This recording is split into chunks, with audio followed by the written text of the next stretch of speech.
So imagine you're in retirement and you're taking out money each year to live on. You maybe are following the 4% rule or some other withdrawal strategy. And then you reach the age where you have to take out required minimum distributions from your traditional retirement accounts. And you wonder, how exactly should my RMDs affect my withdrawal strategy, if at all? And what happens if the RMDs are larger than what I plan to spend in a given year? Hey everybody, my name is Rob Berger. This is the Financial Freedom Show, and that's the topic we're going to cover today. It comes from a reader named Eileen. Here's what she said. She said, "Thank you for all the information you share. Not sure if you've previously discussed this question.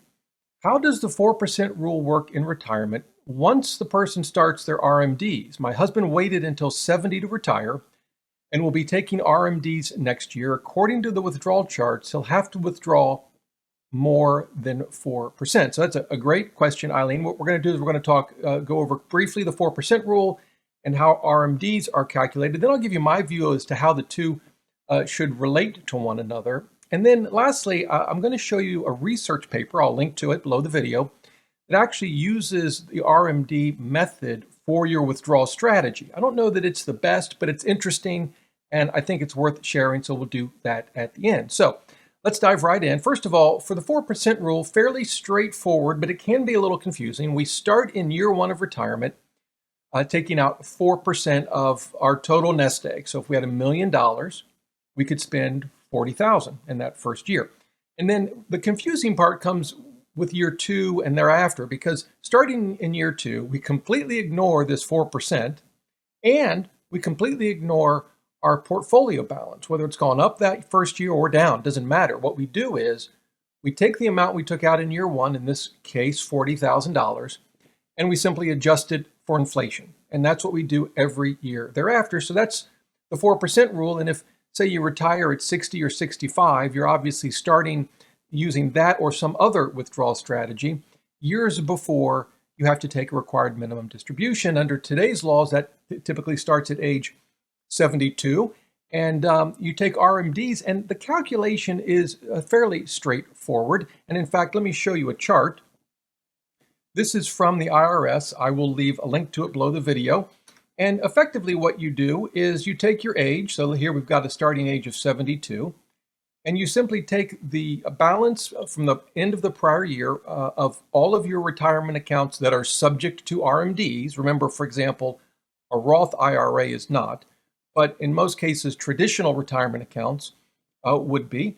And you simply divide that amount by the distribution period. And you can see that as you age, the distribution period, which is effectively the IRS's calculation of our life expectancies, as we get older, it goes down. And we can see that once you hit 75, right here, the distribution period falls below 25. It's 24.6. Now, why is that significant? Because once we fall below 25, we end up taking out more than 4% of whatever balance is subject to RMD. So we think if the number were exactly 25 and we had $100,000, well, 100,000 divided by 25 is 4,000, exactly 4%. But as that number goes below 25, we're taking out more and more relative to that 4% number.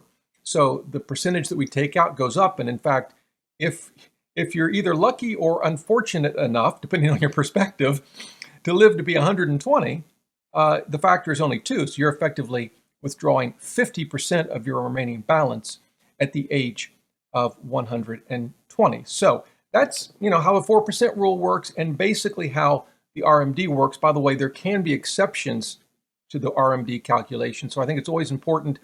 Most brokers will calculate this for you, and I think that's important to do. But that's how they work. And now the question is, all right, great, but how do they work together? And the first point that I think is really important to appreciate, and I've had this question a lot from folks, is this: just because you have an RMD and you're required, subject to penalty if you don't, to take out money from your traditional retirement accounts, it doesn't mean that you have to spend it. And in fact, there's about, studies say about 20% of retirees don't have to spend all of their RMDs.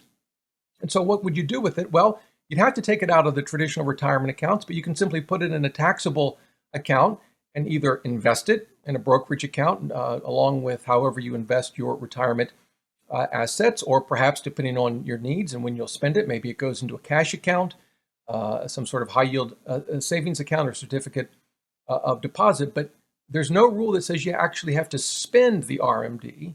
The rule simply says you've got to take it out of your retirement accounts. Why? Well, because that's going to trigger taxes, and the IRS wants their taxes. So that's why they're forcing you to take it out, but they're not forcing you to spend it. So if you're following the 4% rule or some other withdrawal strategy, I think for me, that would be the strategy I would follow to determine how much I can spend. And then once I'm forced to take RMDs, since it's going to be taxed anyway, I would certainly use that money to fund my retirement expenses. If it turns out that the RMDs I'm taking out are more than what my withdrawal strategy would allow, I'll simply take the difference and reinvest it in some way in a taxable account. And so in that sense, I think the RMD and your withdrawal strategy can work very easily. The key, though, is to remember that it's the withdrawal strategy that you're following that will dictate how much you can spend that year, not the amount of your RMD. Your RMD is very likely going to be either more or less than what your withdrawal strategy says you can spend. All right, one last thing I promised. I want to show you a study. Again, I'll link to it below the video. Here it is. It comes from the Center for Retirement Research at Boston College. This is a very well-known center for retirement research. They put out a lot of good analysis, and again, I'll link to it. But what they did in this study was they looked at required minimum distributions, not as simply following the IRS rules, but actually as the withdrawal strategy itself. And of course, the tables for the IRS begin at 72, but you can use life expectancy tables that start much younger than that. And in fact, in this article at the bottom, they include one of those. I'll only caution you about this. This was published in 2012, and life expectancy tables have been updated since then. So you wouldn't want to use the table in this article. But what this article effectively says is they give you two possibilities. One is just to simply use the RMD. So if you're 60, find what your life expectancy is and take that, divide it into your total nest egg, and that gets you the amount of money you can spend each year. Of course, which accounts you actually take that money from would largely depend on taxes for the most part. But you could use this RMD approach really at any retirement age in theory. Now, according to the paper, they claim there are some benefits to using the RMD approach. They say, first of all, it's simple. It is fairly easy to calculate. They also say it allows the percentage of your wealth consumed to increase with age. I'm personally not a fan that that's necessarily a benefit, but I suppose one could argue that it would keep you from underspending your assets, which when you follow the 4% rule, depending on when you retire, could actually be an issue, believe it or not. I suppose it would be maybe a good problem to have, I don't know, but it can be an issue depending on when you retire. The other thing that Boston College likes about the RMD approach is that it doesn't focus on how much in dividends or interest you earn. That's sort of irrelevant. You simply get your number to calculate your RMD for the year and divide it into your total portfolio balance. How much of that came from dividends or interest is sort of irrelevant. And as they point out, it keeps folks from chasing yield, from chasing dividends and interest at the expense of total returns. I can certainly appreciate that benefit. The other fourth and final benefit they say is the amount of your consumption, the amount of your withdrawal each year fluctuates with the changes in the market values. Remember, the 4% rule sort of ignores the value of your portfolio after year one. And that can be a little disconcerting for folks because if the market plunges by 20%, you think, goodness, shouldn't we be factoring that into how much we can spend? And I think as a practical matter, most retirees do, but not under the 4% rule. It completely ignores it. Now, that claimed benefit by the Boston College paper, I think actually can also be a pretty big negative. It is true that using the RMD approach as your withdrawal strategy, if the market falls, even though your RMD factor might go up a little bit from one year to the next, because the market has fallen, assuming it has fallen by a significant amount, like in 2022 so far, for example, the amount you can withdraw the next year is going to go down substantially. And that's really the big problem that I see with the RMD withdrawal strategy.